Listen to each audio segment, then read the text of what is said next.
Class में class आज मैं आपको हिंदी साहित्य में पाठ 15 पीवी सिंधु नामक जो चैप्टर है मैं इसको समझाने जा रही हूँ। इसको ध्यानपूर्वक समझिए। पेज नंबर है बच्चों 102। इसको ओपन कर लीजिए और जैसा मैं आपको समझाती चली जा रही हूँ उसको समझिए। पीवी सिंधु जो चैप्टर है यह खेल जगत की जो खिलाड़ी है उसके ऊपर लिखा गया है। पीवी सिंधु खेल जगत का एक जगमगाता सितारा है जिसने अपनी सच्ची लगन और अथक परिश्रम से खेल जगत की बुलंदियों को छू लिया। वह अपने अद्भुत खेल के प्रति प्रदर्शन दिखाकर बैडमिंटन की पूरी दुनिया पर छा गई। तो आइए आज हम इनके विषय में पढ़ें। तो पीवी सिंधु बच्चों कौन है? बैडमिंटन की एक खिलाड़ी। आजादी के बाद हमारे देश में खेलों का विकास तीव्र गति से हुआ है। पुराने समय में लोग महिलाओं का खेल आदि में भाग लेना पसंद नहीं करते थे, परंतु जीवन के विविध क्षेत्रों, तो बच्चों ये विविध जो शब्द प्रयोग हुआ है इसका अर्थ है विविध का है कई प्रकार, कई प्रकार के। विविध का है कई प्रकार के या कई तरह के जो खेल होते हैं उन्हें विविध कहते हैं। तो विविध क्षेत्रों में चुनौतियों का सामना करके अपनी पहचान बनाने के बाद आज लड़कियों के लिए भी हर दिशा में प्रगति के द्वार खुल गए हैं। इसमें अब शब्द है बच्चों प्रगति। प्रगति का अर्थ होता है विकास। प्रगति शब्द है, इसका अर्थ है विकास। खुल गए हैं। अब बेटियों को केवल पढ़ने लिखने ही नहीं, अभी तो खेलने की भी आजादी है। खेल जगत में आज बहुत सी भारतीय महिला खिलाड़ियों ने अपना अद्भुत प्रदर्शन दिखाया है। ऐसी ही एक खिलाड़ी हैं पीवी सिंधु। सिंधु का जन्म 5 जुलाई 1995 को तेलंगाना आंध्र प्रदेश में हुआ था। उनके पिता श्री पीवी रमन राष्ट्रीय स्तर के वॉलीबॉल खिलाड़ी रह चुके हैं। इस खेल में उनकी उपलब्धियों के लिए उन्हें भारत सरकार द्वारा वर्ष 2000 में अर्जुन पुरस्कार से भी सम्मानित किया गया था। सिंधु की माता श्रीमती पीवी विजया भी वॉलीबॉल की अच्छी खिलाड़ी हैं। वॉलीबॉल के खिलाड़ी माता पिता स्वयं अपनी बेटी सिंधु को भी वॉलीबॉल का ही चमकता सितारा बनते हुए देखने का सपना सजो रहे थे, परंतु सिंधु की रुचि और नियति को कुछ और ही मंजूर था। 6 वर्ष की छोटी उम्र में सिंधु ने तत्कालिक शीर्ष बैडमिंटन खिलाड़ी पुल्लेला गोपीचंद को all England open badminton championship जीतते देखा।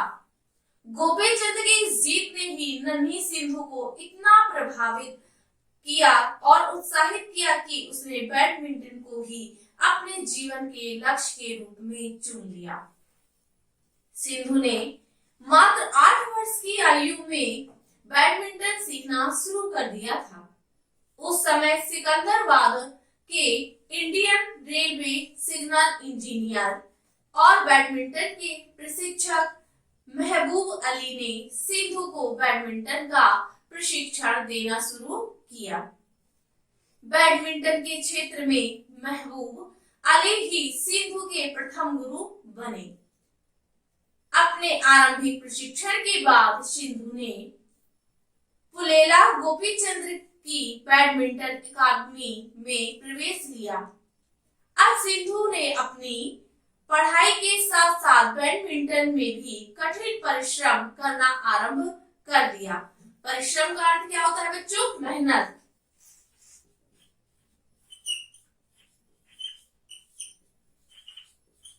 परिश्रम का अर्थ हुआ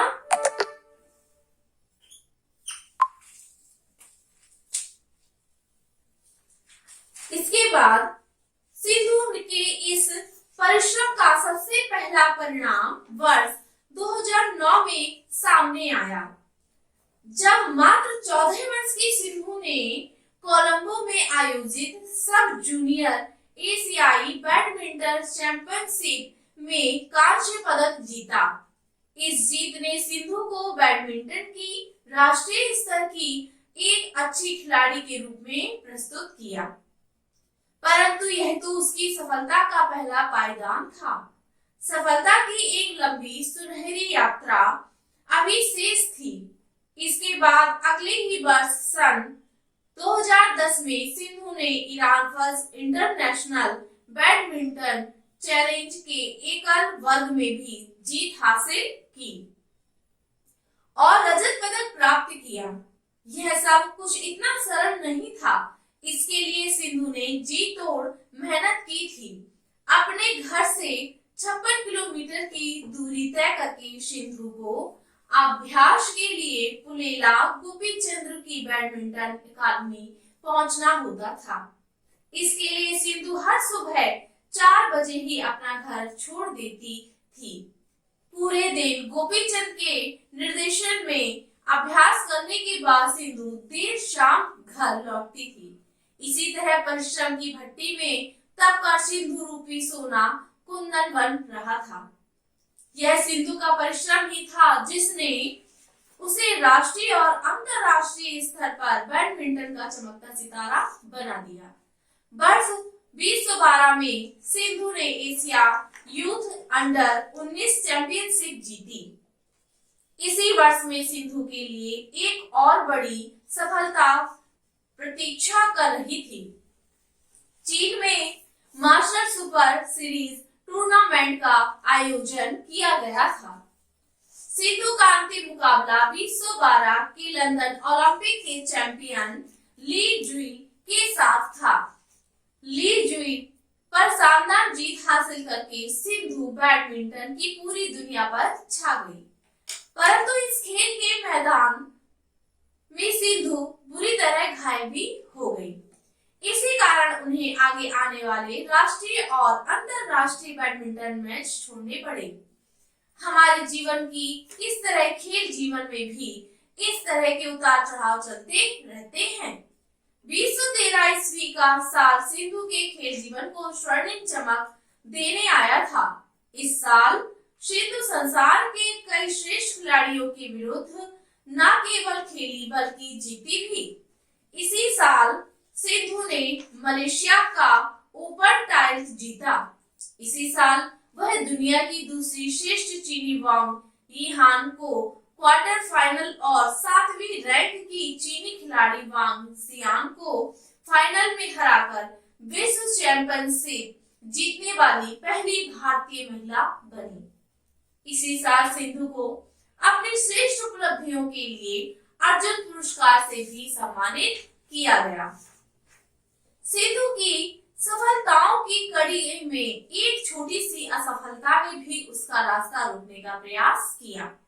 वर्ष 2014 में ग्लासगो में हुई कॉमनवेल्थ खेलों में महिला सिंगल में वह सेमीफाइनल स्तर पर पहुंचने के बाद हार गई, परंतु इसके बाद इसी साल सिंधु ने वर्ल्ड बैडमिंटन चैंपियनशिप में लगातार 2 मेडल जीतकर एक नया इतिहास रचा। ऐसा करने वाली सिंधु पहली भारतीय महिला थी। वर्ष 2015 में सिंधु ने Macau open grade prix gold में अपना तीसरा वुमेन्स सिंगल जीता। वर्ष 2016 सिंधु के साथ साथ हम सभी भारतीयों के लिए भी सर्वाधिक गौरवशाली वर्ष था। वर्ष की शुरुआत ही सिंधु ने जनवरी में Malaysia masters grand prix gold बेमुनल्स का एकल मुकाबला जीतकर ऐसे ही अनेक उपलब्धियों के पड़ाव पर जीत हासिल करती हुई सिंधु ने भारत की ओर से ओलंपिक खेलों में भाग लिया। यहाँ सिंधु का क्वार्टर फाइनल मुकाबला विश्व की दूसरी सर्वश्रेष्ठ खिलाड़ी वांग यियांग से हुआ। इसके बाद 18 अगस्त को उनका मुकाबला जापान की नोमोजी ओकुहारा से हुआ। स्वयं सिंधु के लिए और समस्त भारतीयों के लिए वे गौरव के क्षण थे जब सिंधु ने इस ओलंपिक में शानदार प्रदर्शन करते हुए देश के लिए रजत पदक हासिल किया।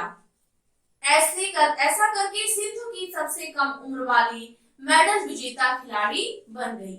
आज सिंधु हमारी प्रेरणा और आशा है। तो बच्चों, ये चैप्टर यहाँ समाप्त होता है। इस चैप्टर से हमें क्या आशा मिलती है कि कोई भी व्यक्ति अगर आगे बढ़ने के लिए कुछ ठान लेता है तो वह उसे पूरा कर सकता है। जिस प्रकार से पीवी सिंधु ने भारत में अपने गौरव की जो पताका है उसको लहरा करके उन्होंने शिक्षा रूप में दिया है कि भारतीय महिलाएं किसी भी क्षेत्र में पीछे नहीं है। अगर वह चाहे ले तो किसी भी मुकाम को हासिल कर सकती है।